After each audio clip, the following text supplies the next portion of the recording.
Trump అమలు చేయబోతున్న ఈ విధానాలకి ఫిబ్రవరి 20 వరకు టైం ఉండడంతో గర్భిణులకు నెలలు నిండక మునిపే సిజేరియన్ విధానంలో పిల్లల్ని కనేందుకు భారతీయ దంపతులు తొందరపడుతున్నారు.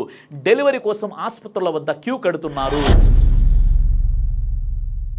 అమెరికాలోని ప్రసూతి ఆసుపత్రి నడుపుతున్న డాక్టర్లకు గత కొన్ని రోజులుగా భారతీయ కపుల్స్ నుంచి ముందస్తు డెలివరీ, ప్రీ డెలివరీ అభ్యర్థనలు ఎక్కువైపోయాయి. 8వ నెల, 9వ నెల గర్భిణీలు సి సెక్షన్, సిజేరియన్ కోసం తొందరపడుతున్నారు. అంతేకాదు 7వ నెల గర్భిణి అయిన ఒక భారతీయ మహిళ కూడా పౌరసత్వం లభించదన్న భయంతో ముందస్తు ప్రసవం కోసం సిజేరియన్ ఆపరేషన్ చేయాలని డాక్టర్ని సంప్రదించింది. వాస్తవానికి ఆమె మార్చి నెలలో ప్రసవించాల్సి ఉంది. ఈ డెడ్ లైన్ ఫిబ్రవరి 20వ తేదీ వరకు ఉంది. కాబట్టి తర్వాత కాన్పు జరిగితే పుట్టే శిశువుకు అమెరికా పౌరసత్వం లభించదన్న భయం ఇప్పుడు వారికి కంటి మీద కొనుకు లేకుండా చేస్తుందన్నది ఇక్కడ మనకు అర్థమవుతుంది.